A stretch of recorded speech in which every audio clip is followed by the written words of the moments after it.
The phone buzzed on my desk, shattering the hum of San Francisco's skyline through the office window. Elliot. My office. Now. My boss's voice, sharp and commanding, sent a jolt through me, like I'd been caught slacking on a deadline. I grabbed my notepad, heart racing, and stepped into Caleb Warner's corner office, all glass and steel, with a view that screamed power. Caleb, mid-30s, leaned back in his chair, his dark hair catching the afternoon light. His tie loosened like he'd already fought a war today. Sit, he said, his voice softer now, but his eyes held a storm. I need a favor. A big one. I wasn't ready for what came next. Elliot, I need you to pretend to be my boyfriend. His words landed like a punch, and I nearly choked on my own breath. Caleb Warner, the CEO of Warner Tech, the man who could silence a boardroom with a glance, was asking May's quiet, coffee-fetching assistante play a role in his personal life. Why? I managed, my voice barely above a whisper. He sighed, rubbing his temples.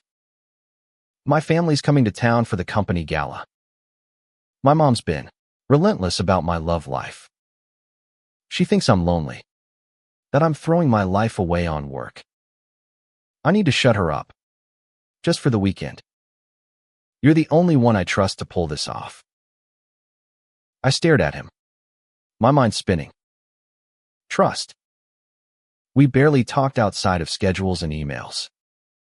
I was just Elliot Hayes, the guy who kept his calendar in order, who'd been nursing a hopeless crush on him for months. And now he wanted me to pretend to love him.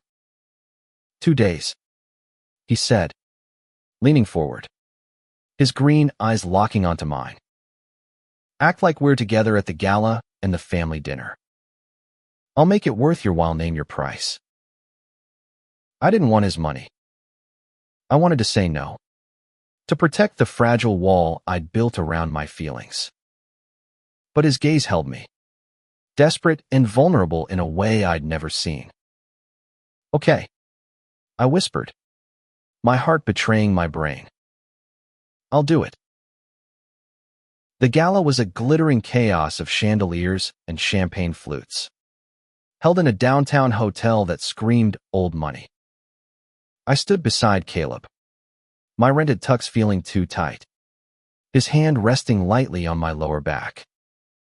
The warmth of his touch burned through me, and I fought to keep my face neutral as tech moguls and investors swirled around us. Smile, babe, Caleb murmured, his breath tickling my ear. The word babe sent a shiver down my spine, even if it was just for show. I forced a grin, leaning into him as we posed for photos, his arms slipping around my waist like it belonged there. His mother, Margaret Warner, descended on us like a queen, her silver hair swept into an elegant updo, her smile warm but sharp. Caleb, you didn't tell me your boyfriend was so charming, she said, squeezing my hand. Her eyes sparkled with something that felt too real, too approving. How long have you two been hiding this from me? Not long, I stammered, glancing at Caleb. He jumped in, smooth as ever. A few months. Mom. Elliot's special. His voice softened on that last word, and my chest tightened. Was he acting? Or was there something else in his tone?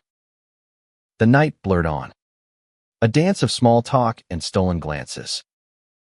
Caleb played his part perfectly, laughing at my lame jokes, brushing his fingers against mine when he passed me a drink. Each touch felt like a spark, and I hated how much I wanted it to be real. By the time we escaped to the balcony, the city lights sprawling below us, I was dizzy with it all. You're doing great, Caleb said, his voice low as he leaned against the railing. The night air was cool, but his presence was warm. Too close. I owe you one. I swallowed, my heart pounding. You don't owe me anything. Just, don't make this harder than it is. His brow furrowed. But before he could respond, Margaret appeared, her smile wide.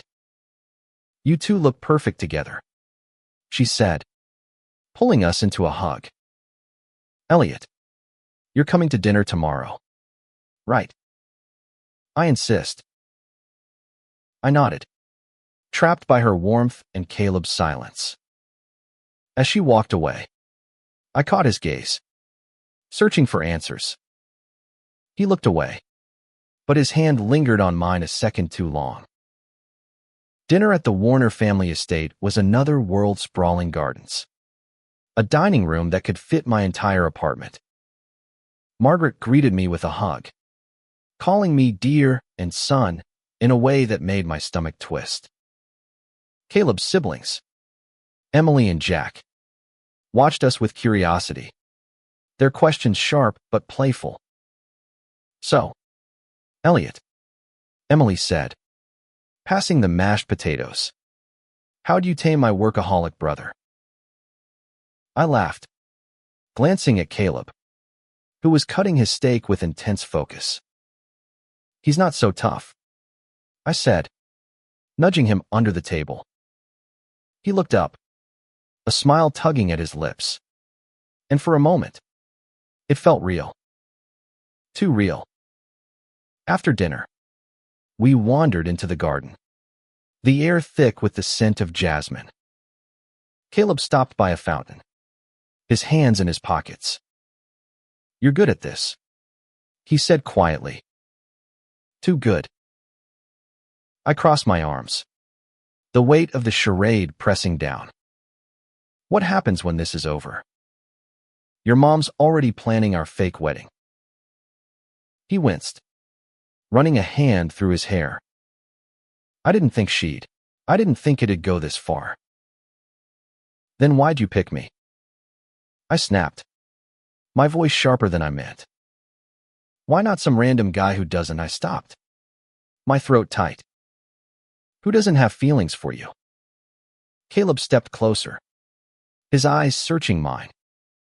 Because it had to be you, he said, his voice raw. I don't know why. Elliot. I just knew it had to be you. My breath caught. The space between us felt electric. Dangerous. Before I could speak, he leaned in, his lips brushing mine in a kiss that was soft, tentative, and achingly real. Part 2. The kiss lingered in my mind like a song I couldn't stop humming. Caleb pulled back, his eyes wide, as if he'd surprised himself as much as me. The garden around us was silent, save for the soft trickle of the fountain, but my heart roared loud enough to drown it out. I'm sorry, he whispered, stepping back. I shouldn't have. Don't, I said, my voice shaky. Don't apologize for that. He looked at me, his face a mix of fear and something I couldn't name. Elliot, this wasn't supposed to. I didn't mean to complicate things. I laughed, bitter and raw. Complicate? Caleb, I've been in love with you for months. You think this is complicated now? The words slipped out before I could stop them, and his expression froze. I turned away, my face burning, wishing I could sink into the earth. But then his hand caught mine, pulling me back. Elliot, he said, his voice low, urgent. Say that again. I met his gaze, my heart pounding. I'm in love with you. And pretending to be your boyfriend is killing me, because I don't want to pretend. For a moment, he just stared, his hand still gripping mine. Then he kissed me again, Harder this time, like he was pouring every unspoken word into it. When we broke apart, he pressed his forehead against mine, his breath ragged. "I didn't know," he said. "I swear, I didn't know it could feel like this." The next week was a blur of stolen moments and cautious hope. At work, Caleb found excuses to call me into his office, his fingers brushing mine as we reviewed reports. Outside, we met for coffee, then dinner, then walks along the bay, each moment peeling back the layers of the man I thought I knew. He wasn't just the untouchable CEO. He was funny, vulnerable, scared of letting people in. But the gala and the dinner had set something in motion we couldn't stop. Margaret called me daily, inviting me to family brunches, sending recipes she thought we should try. Emily texted me memes about future brothers-in-law.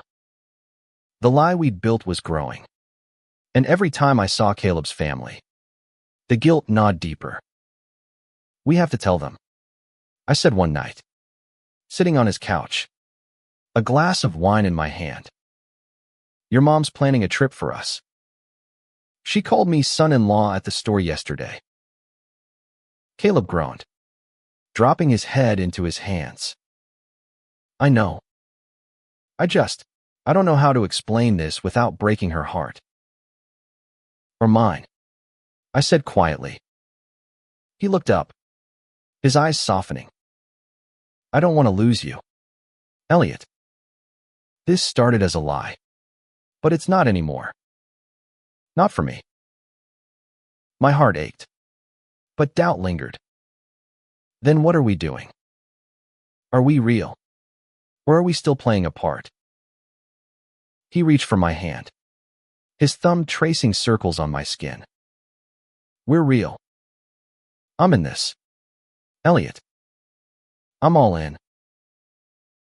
The company's annual board meeting loomed, a high-stakes event where Caleb's leadership would be scrutinized. I helped him prepare, staying late to polish his speech, our knees touching under the conference table. But the night before, he got a call from Margaret. "She wants us at the house after the meeting," he said, his face pale. "She's throwing a party. For us." I froze. "A party? For our fake relationship?" He nodded, his jaw tight. "She's invited half the city. She's calling it an engagement celebration." Panic clawed at me. "Caleb, we can't keep lying. This is out of control." "I know," he said, pulling me close. "We'll tell her. After the meeting. Together." The board meeting was a success, Caleb commanding the room with a confidence that made my chest swell. But as we drove to his family's estate, my stomach churned. The truth was coming, and I wasn't sure we'd survive it. Part 3. The Warner estate was ablaze with lights, laughter spilling from the open windows. Margaret greeted us at the door, her arms wide, her smile brighter than the chandeliers. "My boys," she cried, pulling us into a hug. "Everyone's here to celebrate you." I forced a smile, my heart sinking as I saw the crowd friends, family, even some of Caleb's colleagues. A banner hung across the room, "Congratulations, Caleb and Elliot." Caleb's hand tightened around mine, his face pale. "Mom, we need to talk," he said, his voice barely audible over the music. Margaret waved him off. "Later, dear. Enjoy your night." She dragged us into the crowd, introducing me as my son-in-law to strangers who clapped and cheered. Each word was a knife, twisting deeper. I pulled Caleb aside, my voice low. "We can't do this. We have to tell her now. He nodded. His eyes haunted. You're right. Let's find her. We found Margaret in the kitchen, arranging desserts with a beaming smile. Mom. Caleb started, his voice shaking. There's something you need to know. Her smile faltered, but she nodded, setting down a tray. What is it, sweetheart? Caleb took a deep breath, his hand still in mine. Elliot and we weren't together when I said we were. I asked him to pretend, to get you off my back. But then, he looked at me, his eyes soft. It stopped being pretend. I love him. For real. Margaret's face froze, her eyes darting between us. For a moment, I thought she'd crumble. Then she laughed. A warm, relieved sound. Oh, Caleb. You think I didn't know you were faking it first? A mother knows her son. She stepped forward, cupping my face. But I saw the way you looked at him. Elliot. The way you both light up. That's not fake. Tears stung my eyes as she pulled us into a hug. You're my son-in-law, she whispered. Because you make him happy. The party blurred into a haze of relief and joy. Caleb and I danced, his arms around me, the weight of the lie gone. Later, on the balcony, he kissed me under the stars, his voice soft. I don't know what I did to deserve you, he said. You didn't, I teased, leaning into him. But I'm here anyway. Months later, we stood on that same San Francisco beach from the gala night, the waves whispering against the shore. Caleb's hand was warm in mine, his smile brighter than the sunset. Margaret's voice still echoed in my mind, calling me son-in-law with a pride that felt like home. Our love had started as a lie, a desperate act to dodge expectations. But somewhere between the pretense and the truth, we'd found something real, something worth fighting for. And as Caleb pulled me close, whispering promises against my skin, I knew we'd write our own story, one honest moment at a time.